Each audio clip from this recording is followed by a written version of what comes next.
Hey everyone, welcome to the show. Have you heard this crazy stat? Like every 36 seconds, another couple in America is getting divorced. Oh, yeah. It's wild. And it gets even crazier. It's actually doubling that rate Yeah. for people over 50. Yeah. They're calling it a great divorce. Mm-hmm. And we are going to dive deep into this Yeah, it's a big time. today with Neale S. Godfrey's book, Get Off Your Assets. This book is specifically for women, and it helps them navigate all the money stuff when you're splitting up later in life. Well, and what's interesting is that it's not just about divorce. Like, there's a lot more here. Get off your assets. It kind of digs into these anxieties that a lot of women have, especially as we age, Oh, totally. about, financial security and feeling overlooked maybe, and the pressure to keep up a certain lifestyle. It's a total wake-up call. It makes Yeah. you think about, like, okay, what about my finances? Did you read that story about the woman who, like, ran out of Godfrey's lecture Oh, yeah. crying? Because she realized she had made just these huge money mistakes during her divorce. Totally. That story, just highlights how we can have these blind spots when emotions are high. Mm. It's super easy to just make a decision because it feels right at the time, Mm. but without thinking about what it'll mean, financially years down the road. Yeah. So let's break it down. What is gray divorce? Yeah. And why is it such a big deal? Well, I mean, it's basically just divorces that happen after 50. It's a huge trend. The rate has doubled since 1990. And I think it makes sense because people are living longer, so there's more years of marriage and, more chances for things to, Yeah. shift. And women are a lot more financially independent these days. Totally. So they don't have to stay in a marriage that's not working just because of finances. Exactly. And Godfrey really goes after some of those old school ideas that can be holding women back. Oh, yeah. Like a man should handle the money or you'll be taken care of. Mm. Those assumptions can be really damaging, especially during a gray divorce. Yeah.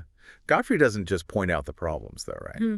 She uses her own experiences in finance to help explain this. Like she talks about back when she was told at Chase Manhattan Bank that she would never make as much as the men, Oh, wow. just because she was a woman. It's crazy to think that was happening in 1972. I know. And it's even today it still resonates because women still on average are making less than men. Mm-hmm. So that means lower Social Security benefits and less retirement savings, and it all kind of snowballs. That just highlights why financial literacy is so important, Oh, for sure. even if you're not thinking about divorce or anything like that. Yeah, yeah. So let's get into some of those money mistakes that Godfrey warns about in the book. What are some of the big ones? I think one of the biggest ones is hanging on to the family home because of sentimental reasons. Totally. You raised your kids there, it's full of memories. Mm. But honestly, it can be a huge money drain, especially if you only have one income now. Yeah. I can see how it would be hard to let go, but what would you do instead? Well, Godfrey suggests maybe thinking about downsizing Right. to a smaller place. Right. Or even just renting for a bit to give yourself some breathing room financially. Yeah. It's all about being rational instead of emotional. Yeah, for sure. Yeah. It's so easy to get caught up in all the emotions and forget about the practical side of things. For sure. Another one is underestimating how much health insurance can cost, especially as you're getting closer to Medicare age. Divorce can make all that so much harder. Right. And it's something that people just don't think about until it's too late. So what should we be thinking about when it comes to health insurance and divorce? Well, if you've been on your spouse's plan, you've got to figure out your own coverage. Godfrey talks about all that, COBRA and other options. Mm-hmm. But she also says that it's really important to negotiate this as part of the divorce settlement. Okay, so it's about knowing what your options are and standing up for yourself. Yeah. What other financial things do we need to watch out for? She also mentions the hidden cost of things like luxury car leases. Oh, right. Because it's easy to want to keep living a certain way, but those monthly payments can really add up, especially when you're living on one income. Yeah. It's kind of the opposite of what Godfrey is talking about, like getting off your assets and finding freedom in a simpler lifestyle. Yeah, exactly. And she really encourages people to track their spending closely with this thing she calls the no magic money log. Okay. It's super simple, but it makes you see where your money's going. So it's like a detailed budget. Yeah, kind of. Okay. But she wants you to go further than that and look for patterns and see where you could be having problems. Yeah. Maybe you're spending way more on eating out than you thought or on subscriptions that you don't even use. So it's about knowing what's going on with your money. Yeah, exactly. And once you know, then you can decide where you want your money to go. So all this is great, but for someone who's feeling totally overwhelmed, Where do they even start? Hmm. It can be a lot. Well, Godfrey talks about the financial sock drawer. Okay. It's like taking it one step at a time. You don't have to do everything all at once. Like start with one little financial task, like Right. making a basic budget or looking over your So insurance. break it down into smaller chunks. Exactly. Got It's it. less scary that way and it's easier to do. You can build up some momentum and then before you know it, you've made real progress. That makes sense. It's about Okay. feeling in control. Totally. And remember that financial independence looks different for everyone. Yeah.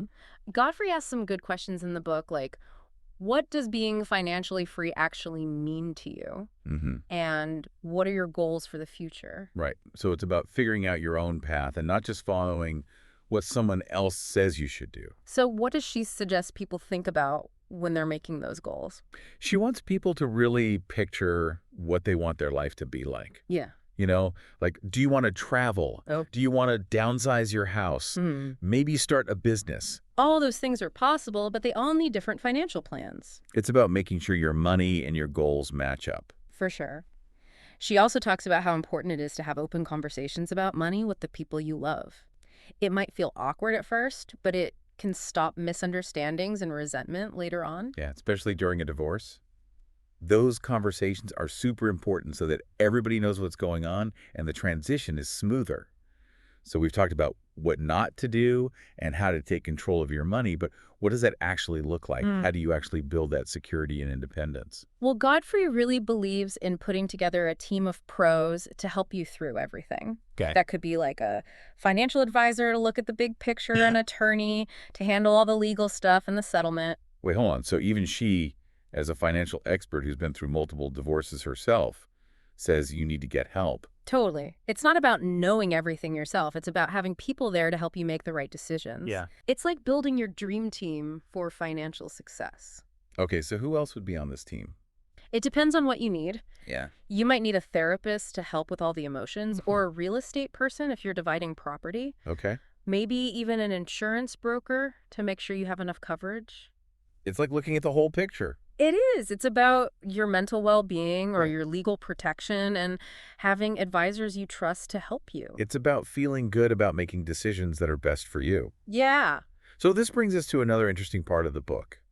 Godfrey really stresses giving back. Oh, yeah. She doesn't just focus on making money. She talks about using what you have to help others. It's like shifting your focus from me to we. She's really into charitable giving and volunteering, especially after a big change like divorce. I love that. Finding purpose and fulfillment beyond just money. Yeah. And she even brings up some cool ways to donate, like a charitable remainder trust, which lets you support your favorite causes and still get some money for yourself.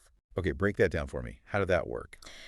It's kind of complicated, but basically you put assets into a trust and it pays you an income for a set time, and then whatever's left goes to the charity. So it's a win-win. Yeah, exactly. Yeah. It's a great way to connect your financial goals with wanting to help others. This has been so insightful so far. We've only just scratched the surface of this book. Before we go on, I want to hear from you. Yeah. What's been the most interesting part for you so far?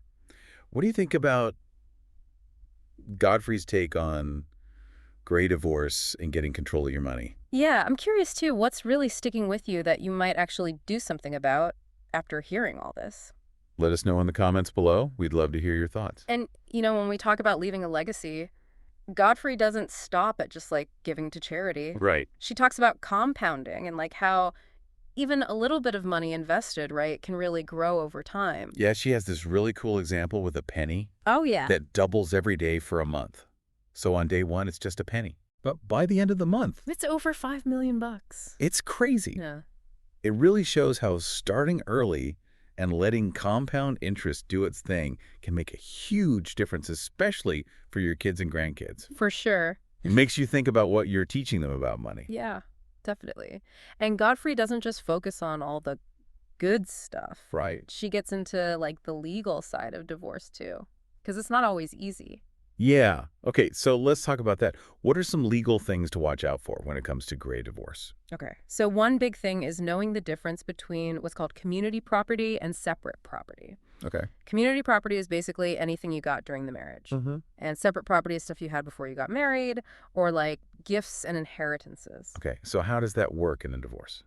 Well, in some states, they have community property laws, so stuff gets split equally between the spouses. Okay. But in other states, they have what are called equitable distribution laws, Okay. and things get a little trickier. What do you mean by trickier? Well, the court looks at all sorts of things, Right. like how much each person contributed to the marriage, their earning potential, and their overall financial situation. Okay. And they try to split things up fairly, but not necessarily equally. So it's not always 50-50? Not always. Right. Especially with gray divorces where there's just more financial history, things can get complicated. Yeah, that makes sense. It's not as easy as just cutting everything in half. Right. What else should people be aware of legally? Godfrey talks about having a prenuptial agreement, Okay. especially if you're getting married later in life and you already have assets or a complicated financial situation. Prenups can be kind of a touchy subject, though, can't Yeah, they? they can be. But Godfrey says they're really about being clear and communicating. It's about talking honestly about money before you get married to avoid problems later on. So setting expectations and making sure both people are protected. Exactly. And it's not just for rich people. Anyone getting married, no matter how old or how much money they have, should at least talk about it. Yeah, that's a good point. It's about being prepared and having those tough conversations up front. Mm-hmm.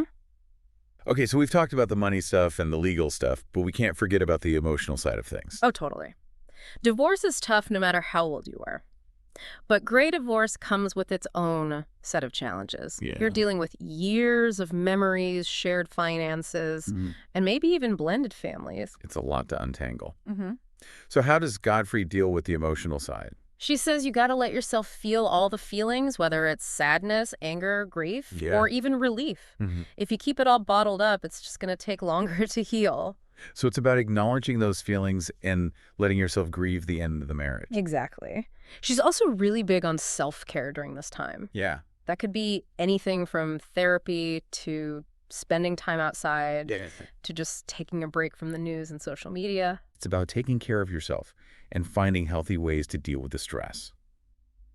Does she have any specific tips on dealing with those emotional challenges? Yeah, she says to surround yourself with people who support you. Friends, family. Yeah. Lean on the people who care about you, who listen without judging, and who'll encourage you.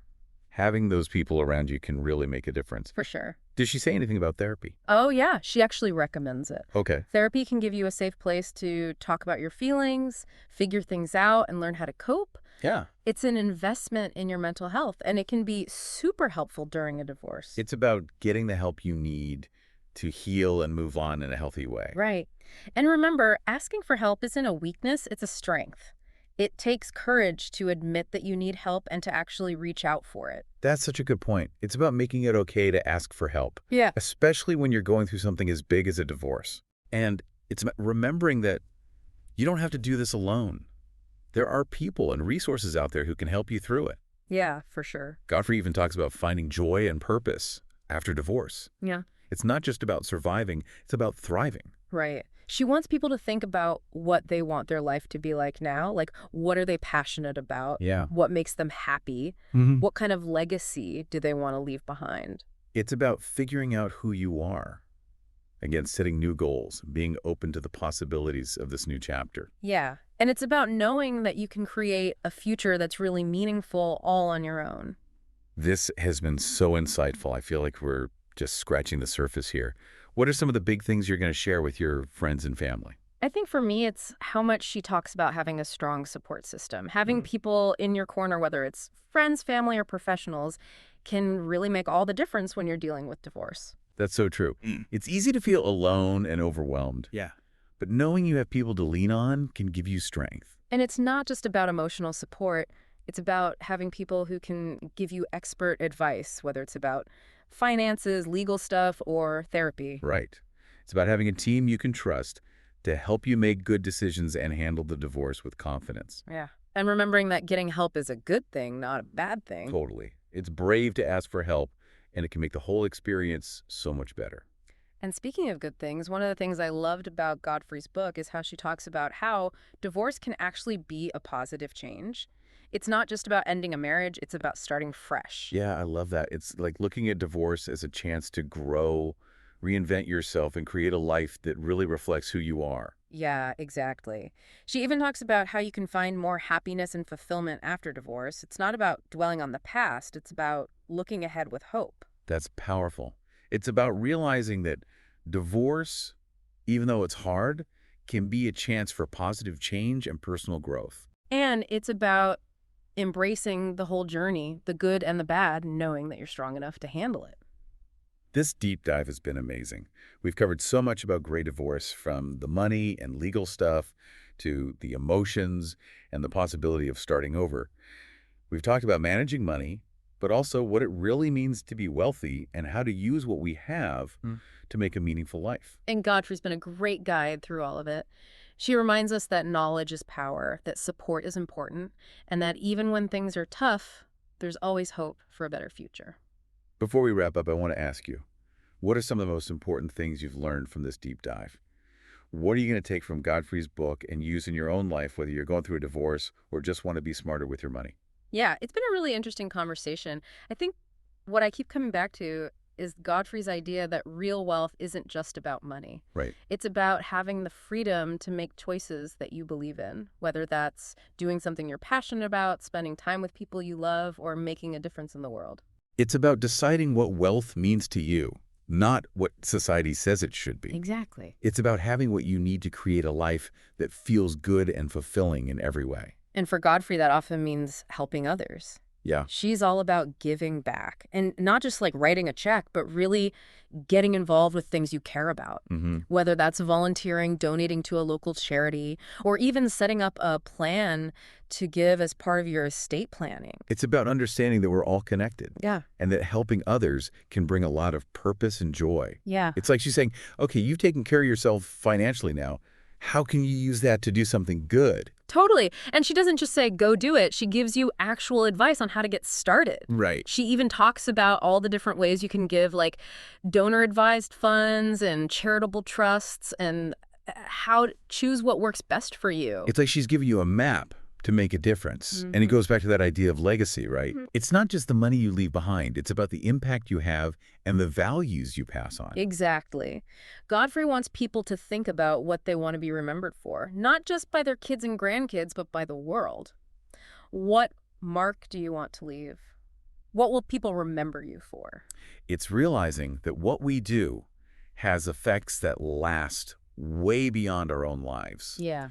It's about using what we have to make the world better for everyone. And it doesn't have to be some big grand thing either. It could be mentoring someone, volunteering at a soup kitchen, or donating to a cause you believe in. Even small things help.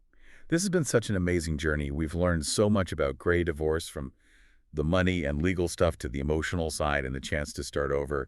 We've talked about managing money, but also about what it really means to be wealthy and how to use what we have to live a life with meaning. Yeah. And Godfrey has been such a great voice throughout this whole thing. She reminds us that knowledge is power, that it's important to have support, and that even when things are tough, there's always hope for a better future. So before we go, I want to leave you with one last thought from Godfrey's book. She says, getting off your assets isn't about giving up what you have. It's about understanding that true wealth lies in the freedom to choose how you live, how you love, and how you make a difference in the world. It's so true. It's a great reminder that having control of your finances isn't just about the money.